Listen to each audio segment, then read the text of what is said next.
There's never been more innovation in the space. There's never been more opportunities to get into the sport. And that's competition at its best. It's innovation at its best. If more people have more options to come ski, everybody in the business will benefit from that. We will create more skiers and we'll win our share of them, and so will everybody else.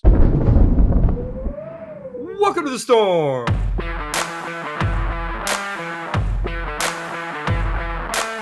I'm your host, Stuart Winchester. Ikon has just been churning out the new partners. 19 new ski areas for the 2025-26 winter. Everywhere from Massachusetts to Europe to Japan. There is always something new coming out of Alterra and their Ikon Pass. It's indicative of the way the company runs. They are always changing, always innovating, always doing something new. Cannot wait to get into all that with you today. First, a very special and sincere thank you to all of the paid subscribers to the Storm Skiing Journal and Podcast. You have helped me to transform the Storm into a sustainable small business. If you would like to support my mission of independent ski journalism, please pop over to stormskiing.com and upgrade to the paid tier of the Storm Skiing Journal and Podcast. You can also support the Storm by visiting stormskiing.myshopify.com. You can pick up hats, hoodies, all kinds of stuff over there. You can also follow me on X, on Instagram, or on YouTube at Storm Ski Journal. And you can now watch the pod on YouTube or at stormskiing.com. You know who else supports the Storm and has for years? My friends at Profile Search International. You know, you come and listen to a podcast like this with a guy like Jared who ran big companies before, helped innovate those companies, and now is helping to transform skiing and modernize it for the modern consumer. There are leaders like that up and coming right now in the ski industry, and Profile Search can help you find them. They've been doing this for decades.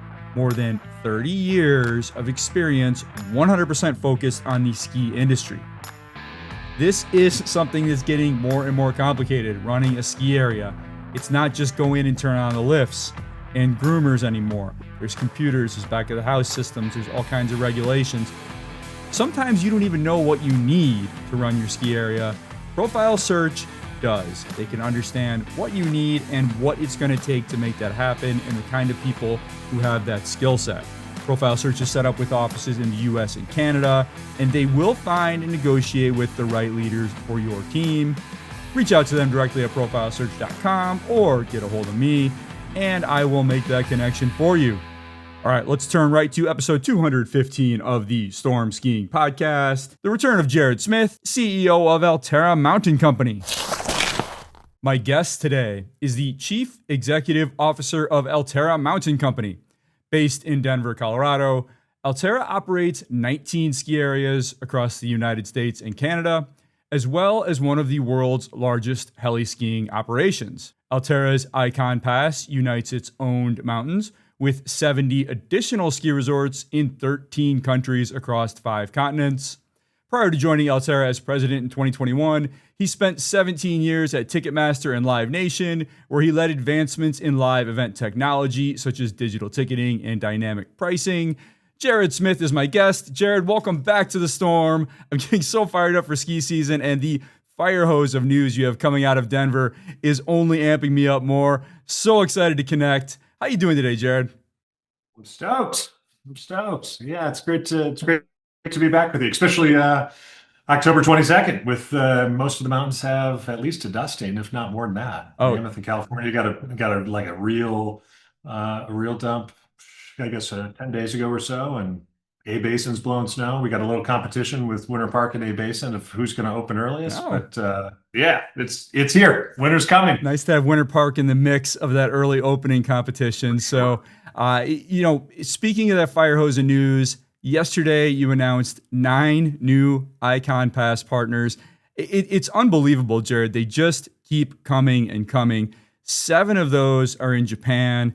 One in South Korea, one in China. I want to start in Japan. Now, Ikon has been aligned with Niseko United since the beginning in 2018. RI signed on around 2022 or so. What was it that you saw in Japan that gave you the confidence to say, okay, this is something bigger than 2 resorts. Let's get in here and really blow out the network? Yeah, it's super exciting, right? I mean, I think there's a couple of things that kind of led us to Asia generally, with Japan being obviously the center of ski culture and in the premier kind of ski destination and quality of the region. But I think culmination of two things. Number one, there's just a massive population kind of in market in and around Asia and down to I'll show you New Zealand and the Pacific Rim. Number one, and number two, the interest in travel to Asia writ large, ski and winter and non-winter, is at an all-time high. Post COVID, the interest in Japan specifically, but Asia is a region is has been one of the most popular destinations. So I think you've got just this macroeconomic interest level in travel, leisure, hospitality in a really hot region in that regard. And then you pair those two dynamics with the quality of skiing in Japan specifically, and then a handful of these other locations, China and Korea specifically. And we just really thought that there was an opportunity to go bigger there in a way that would be authentic to our brand because of the quality of the skiing, the quality of those destinations, the aspiration that was there, and that we could create something that was special in the region, both for people within the region, and you need to have enough scale for Chinese domestic tourists to go to Japan and vice versa. So we've dabbled there, a little bit more than dabbled. I mean, Niseko is kind of the crown prince of that of the destinations there. So we've been there for a long time. The culture is awesome. The people are awesome. The skiing is highest quality, and that was kind of the foundation upon which we built the rest of it. So we're super excited. We think it's a great fit for our consumers. It's a great fit for the brand. It speaks to all of the adventure that we hope Ikon Pass stands for. Yeah, I was not surprised with Japan. There's now 48 mountains associated with either Indy, Ikon, or Epic, which is almost as many as are in Canada, which is kind of remarkable. I was surprised to see South Korea on the menu and also Yunding Snow Park in China. I'm sure you're aware those are the first ski resorts in either country to align with the US based pass. Did you go looking for those, or did those kind of fall your way and you said, you know what, there might be something here? A little bit of both, to be honest. We've had a lot of folks in our business that have relationships, global relationships with ski areas, literally in every country on earth that has them. So we're always having conversations about what the right fits are and who's interested and how do we make those connections work. So specifically in China, I think, the growth post Olympics there, this has probably been longer in coming than I thought it would be post Olympics, but it's a quality resort with quality operators that fits the network. And as we started to say, we want to do something bigger with a little bit more scale, obviously China's the biggest country on earth. Like, how do we at least have a pin in the map that is there as we start to explore, do we want to do something broader than that? So, and then Korea, a little bit of a similar story, but you know, with the center of gravity and the scale that we have in Japan, it makes sense then to have a little bit of outpost in some of those other places so that you can build upon it over time. And there's probably more to come. There's a lot of great ski areas there, and the demand is there, and the interest is there. Certainly, what you've done in other regions, looking particularly at Europe, where Zermatt was added in, I believe, the second year of the Ikon Pass. You're now up to 8 destinations, just added Ischgl in Austria and Valle d'Aosta in Italy. I probably didn't say either one of those correct. But, I had a really interesting conversation with the folks, the PR team at the Three Valleys in France, which bills itself as the largest ski area in the world. They're an Epic Pass partner. And they told me that they saw a 50% increase in Epic Pass redemptions in 23-24 and an additional 21% last winter. Curious what you can tell me about Ikon Pass usage in Europe and how that led to these additional resorts that you're adding, if you're starting to see a good network effect over there. Well, yes, and that applies to Asia as well. The travel patterns that we saw going into Niseko is kind of that cornerstone partner there, have exploded since COVID. There's just so much interest there. That's a bucket list ski adventure, and I think it is the best example I can give you of Ikon Pass doing what it should do, right? Is create aspiration, make it more affordable, make it more top of mind, and then marry that with the quality of experience that people expect. And then the word of mouth kind of takes over from there. So, that was upon which we gained the confidence to actually grow in Asia the way that we have, because it's worked out really well. The same is true in Europe. Um, I think you see just a lot more, I don't know, global interest in skiing in North America, and then wanting, like, what is that bucket list item? And so for some people that's going to the Alps, and for some people it's going to Japan. But you're seeing as much or more people that are willing, with the shrinking of the world and exchange rates, and just post-COVID travel desire, that we're exporting a lot of skiers to these unbelievable places. And if Ikon Pass or the other, global multi-mountain ski passes can introduce people to that, we just think it's great for the sport. It's great for engagement. People will go over there, once a year, but they'll ski here locally a bunch more times. Just keeps people in and excited about, new adventures in skiing and riding. It's been really fascinating to watch this growth of American multi-mountain passes around the rest of the world. And 40% now of ski areas on Indy, Ikon, and Epic are in fact outside of North America. And I believe they will take over and be the majority within a couple of years. As that happens, Jared, are you seeing folks in other parts of the world start to buy the Ikon Pass as their main ski product, or is this still primarily a North American product, exporting skiers, as you said, to other parts of the world? Yeah, I think for today, it's still the latter, right? It's still a vast majority. It's a North American centric product, with the international destinations being more of a benefit for North American buyers. When you buy, you get that benefit to be able to go do those other things. But there is definitely a trend in reverse, although small, of two things, right? Number one, international buyers who look at coming to North America, and the passes are an affordable way to do that. When they come, they have longer stays. It's worth it to buy a pass, whether it's our pass or one of the others, to make that trip more affordable. So that's definitely a growing market. And then I think you're starting to see enough scale with ours and some others in region, where I think the next phase of this will be, you'll see some people buy in market for access within that market, and actually not accounting for North America destination at all. So I do think that there's an arc here where the pass is creating, some of these, it's creating the trends, and the trends are kind of reinforcing, the passes, which is exactly what it should do. It means you got a product market fit that's great for the businesses and great for consumers. So lots of growth around the world. I don't think we're quite done in America yet. And I want to talk about your bonus days program only on the full Ikon Pass. There are blackouts, the only mountains on the Ikon Pass that are blacked out, but right now you have 7 of them: Jiminy Peak and Butternut in Massachusetts, Cranmore in New Hampshire, Wild and Buck Mountains in Minnesota, and Grouse and Silver Star Mountains in British Columbia. I've skied at most of those, all pretty good operations. What was the genesis of this program, Jared? What are you trying to achieve here with this little 2-day bonus tier? Yeah.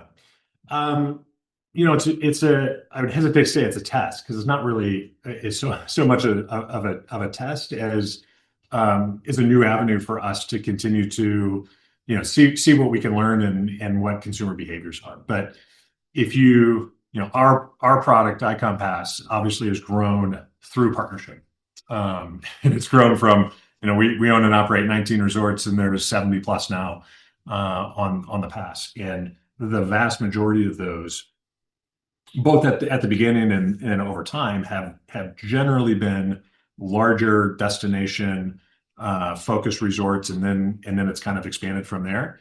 There is a point at which either a local destination doesn't need our distribution, which is a little bit of what we provide, or doesn't need or can't really meet the criteria of needing to be on a pass that is of our price.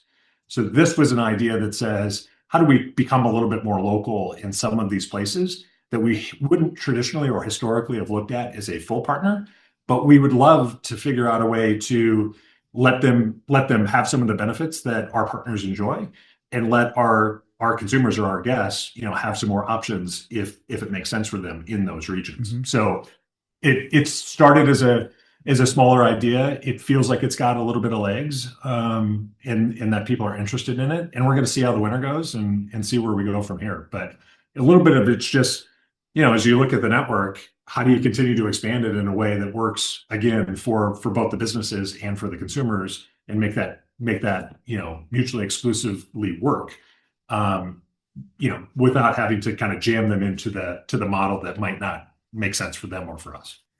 So you're looking at mountains of all different sizes now, and I think that's always been a strength of the Epic Pass, is allowing you to ski regional, local, and go to destinations.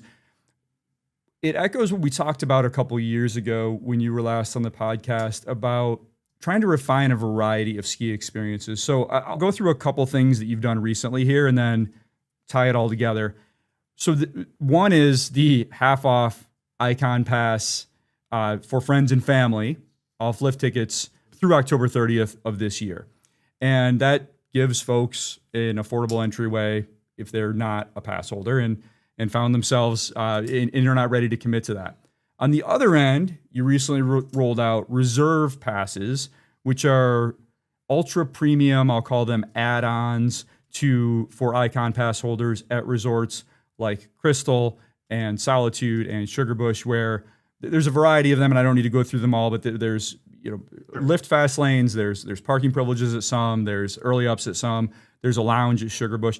So they're kind of neat. So at both ends, you're tending to different audiences here. And you really said that was one of your big goals when we talked a couple years ago. You pointed to Coors Field out the window and said, you can go to Coors Field on 100 different price points and have 100 different experiences. Skiing doesn't have that. Where are you at, given the things I just cited and others, in your journey to make skiing's version of Coors Field? I still think we're like way early days. But yeah, I mean, this is a continuation of a thesis that we've had for the last couple of years that we talked about the last time we were together. And we've been working hard on, over the last couple of years to figure out what the right mix is. And I still think we're just, breaking the surface on what we can be. But just to kind of reground us in that, the thesis was essentially, like any sport and entertainment venue or music festivals or, airlines or hotels or any travel, leisure, hospitality. You want to create different experiences for different people who have different values and or different need sets, and you can do that at different values. And the thesis has been, if we could figure out how to create, packages that had unique experiences, and that created unique value for them and premium value for the customer and for us, that we could also lower the price and lower the entry point on the other side. I think one of the things that we've struggled with as an industry, post multi-mountain season pass, has been the dynamics between purchasing a pass and a daily lift ticket price. And purposeful or not, that inverse relationship has made it cheaper if you ski a lot and more expensive if you don't ski very often. And that's tough. That's a tough model. And I think the entire industry is now looking at that, including Vail, much to Rob's credit, and said, hey, we got to find ways to make it more affordable, more accessible, more often for more people. And one of the ways that we believe you can do that is to create, not just lower the price at the entry level, but help, create product stratification all the way through. There are certain people who only want to come if they can have a premium experience and do certain things, and they're willing to pay for that experience, much like they would in an airline or in a hotel or in a sports venue or in Disney. And one of the benefits of doing that, providing them that experience, is that you can lower the price for others to experience the product and hopefully open the funnel at the top, and get more people to come in and do what we did, which was fall in love with the sport. And then it becomes a lifelong, adventure. So the reality is that premium experience is a fraction, right? Like that'll be 1% of our visitation for the year, somewhere in that neighborhood. With that, what we're doing is extremely limited, for that purpose, right? It needs to be a limited experience to a limited number of people. Otherwise, we devalue the real price that, lots of our guests are going to pay every day, and they need a tip-top quality experience as well. So we don't want to devalue that, but we do want to create, a special experience for some people, to be able to kind of fit into a special experience that they want to be able to pay for. So it's a little bit of a, how do we create something for everybody?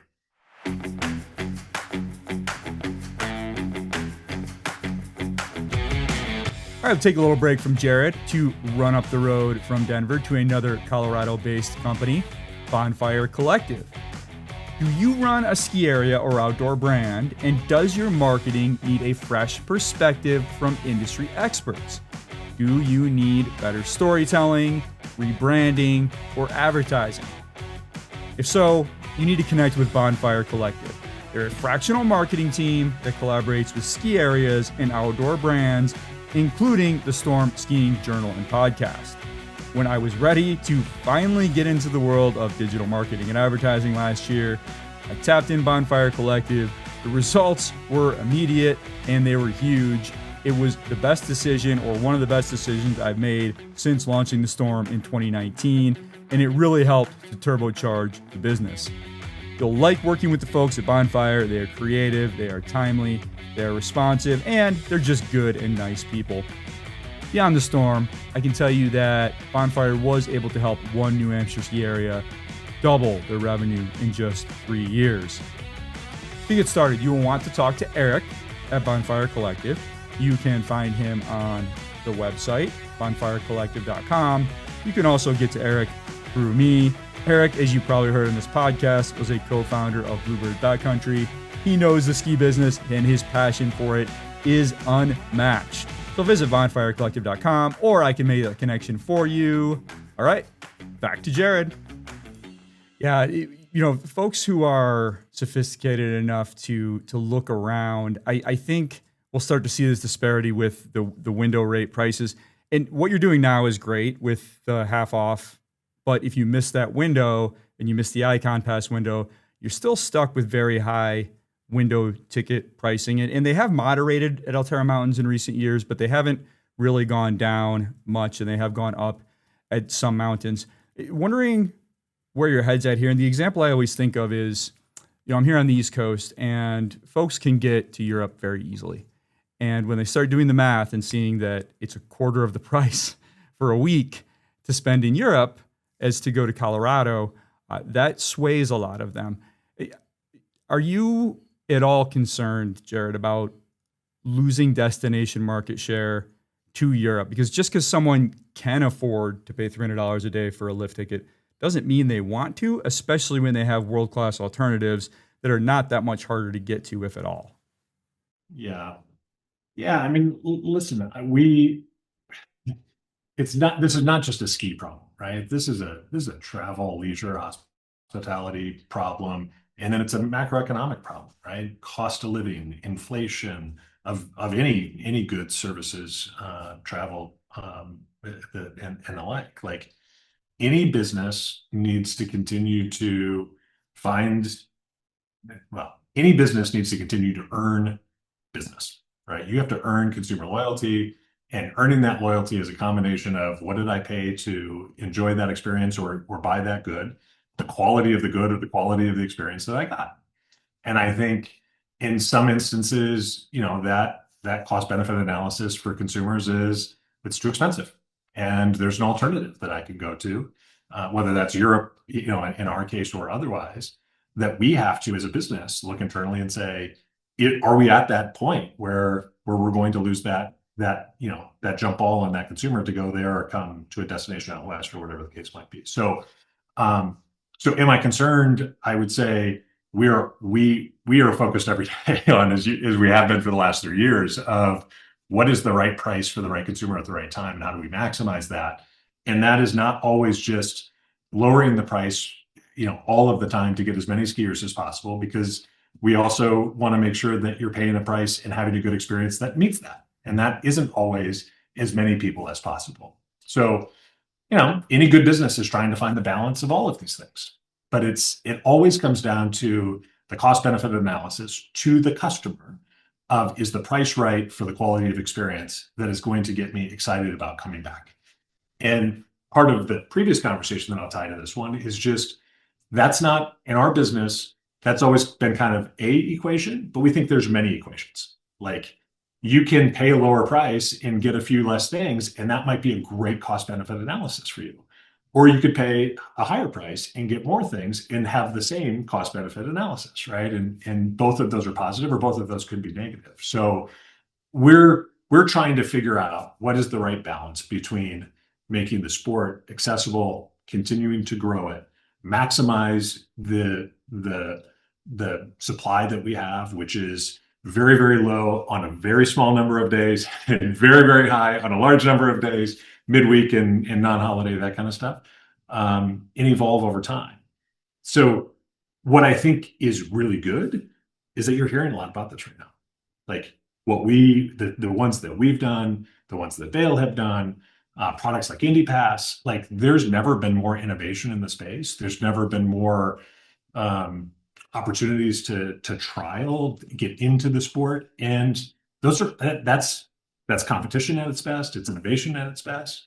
And I think it's going to be great for the industry writ large. If more people have more options to come ski, everybody in the business will benefit from that. Like, we will create more skiers, and they will inevitably will win our share of them, and so will everybody else. So for us, it's always that balance, and trying to find as many options for as many people as we can. It's an incredibly fun time to be a skier, and there's so many different ways to do it. Sure. I would imagine that a lot of your target consumer and the Ikon Pass is a destination guest, and this is another area where I'm concerned that the United States is falling behind both Canada and Europe, and that's in the full experience. And I want to use an example with Palisades Tahoe. 14 years ago, proposed a 2,184 bed extension of their existing pedestrian village. And after fights and lawsuits and all sorts of things, it was finally approved with 896 beds. That's about a third of what you had initially proposed. And I realize it was long before your time and long before even Alterra's time. But essentially, you have this parking lot at Palisades Tahoe that could hold Manhattan. I mean, this thing is enormous. It's a large parking lot. That's yeah, fair. and to me, a paved area to park cars is not a great use of space when you could have people there who then don't have to drive to the mountain every day. When I look at BC, which has very deliberately cleared obstacles for ski areas to be able to develop at the base, they're building a whole village at the base of Cyprus right now. Or if I look at Europe, where that whole culture is very much ingrained in the ski experience and built in over the centuries, I fear the United States is falling behind, and our destinations are not as attractive to that family skier, that full skier, as they are in some other places.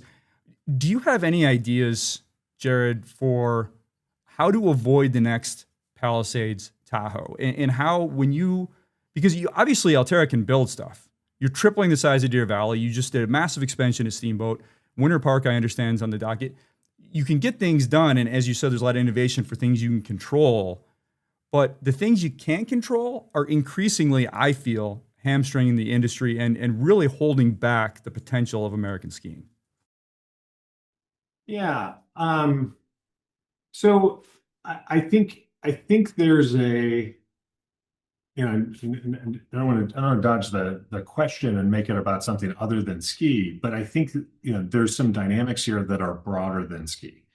I spoke on a panel this morning at the Colorado Business Forum with 250 leaders across the state, and there's a lot of those similar issues, right? Of development, anti-development, public transportation, cost of living, affordable housing, and those are all components of whether or not you can look at a big community like Denver or a small community like Steamboat, and how do you understand the landscape of stakeholders, which is increasingly complex, and find solutions that are win-win for everybody.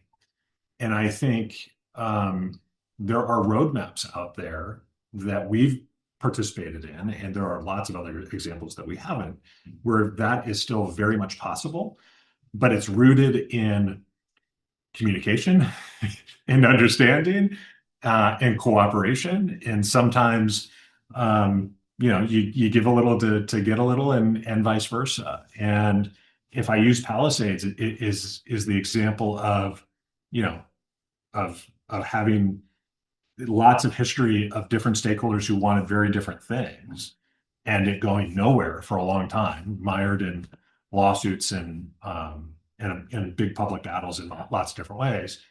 And where we ended up landing, the key to turning that thing into a successful, hopefully a successful project was just that: collaboration, communication, a little bit of compromise. And we feel great about where we've landed. And guess what? The community feels great about where we've landed. And we're arm in arm saying this is now a good thing for the community, because the size is right for us, the size is right for them. It comes with, some commitments on affordable housing and a lot of the other things that we're trying to do. For sure, there are, towns that are super pro development, there are towns that are super anti-development. So there are exceptions to every rule, but I think, the complexity of regulated environments today, the complexity of policies, and then the complexity of just the economic environment around cost to build and affordable housing and everything in between those two things, means that this is not just a ski problem. It's a complex environment to build stuff, period. But I think there's, the pendulum on these things tends to swing historically, if you look at it. And I think there is a movement, a little bit back to the center, that, a lot of these communities, they need the tourism dollar. It's a driver for local employment and health of the community. And then we, as an operator in that community, have to be good stewards to the community and return, whether that's, affordable housing or childcare or some of the other things that you've seen us do. So I don't think the environment is dramatically, worse. I don't know that it's dramatically better than it's been in the last decade, and I'm relatively new to the space, but I don't see anything that's that much different than, classic. You gotta really dig in and build a foundation of trust, and give a little, get a little, and you get some stuff done. And Palisades was a great example of that, and we feel great about where we landed, and I think the community does well. So I know you got to run, Jared. So let's connect your biggest project right now back to what you just said, and that's, you're essentially creating a whole new ski area at Deer Valley, tripling its size over a couple of years. What's the opportunity here as you remake Deer Valley, and by extension remake Park City? Because I visited last year. East Village is great. You don't have to drive through Park City, right off the highway, no stoplights. You're in the parking lot. So you have an opportunity to create a better kind of ski area that's maybe not so car dependent as when Deer Valley opened in 1980 or 81. So what are you hoping to achieve with Deer Valley that you can then put in the showcase and say, look, here's what we were able to do with Deer Valley to make Utah better, to make Deer Valley or Park City better, to make Utah skiing better. And then hopefully when you get to Winter Park and start expanding that and some of your other resorts, you can look back at those wins and say, okay, we were able to do this here.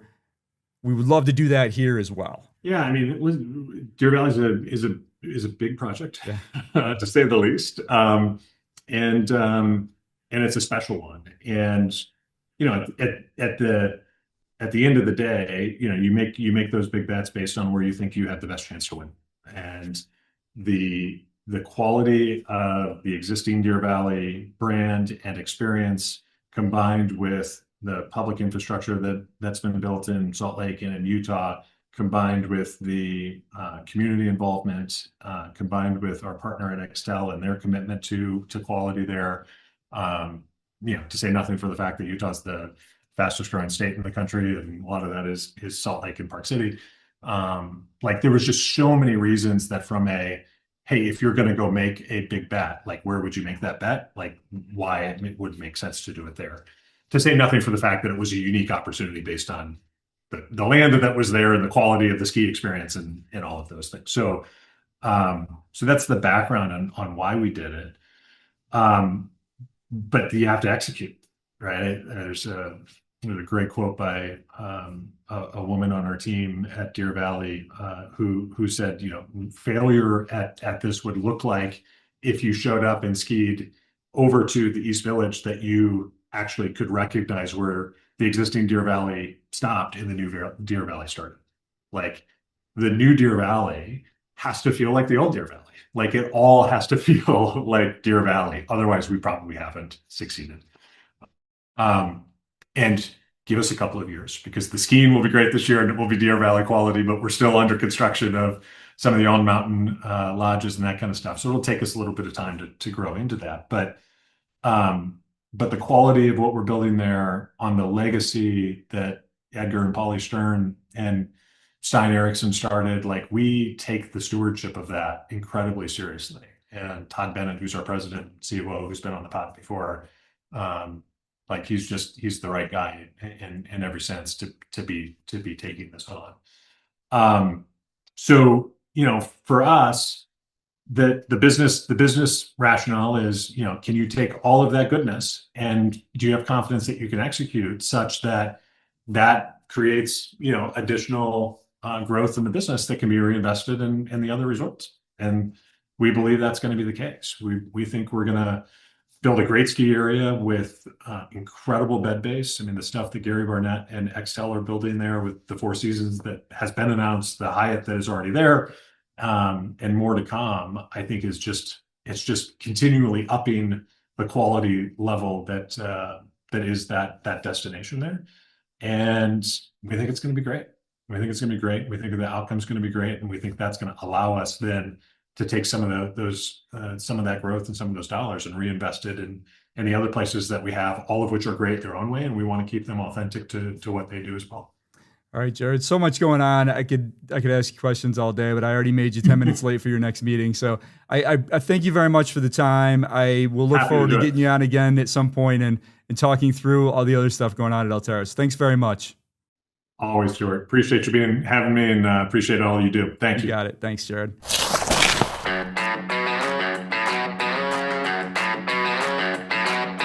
All right, that was Jared Smith, CEO of Alterra Mountain Company. Quick hitter today, but I will take what I can get from the leader of one of the largest companies in skiing. Jared, you're welcome back on anytime.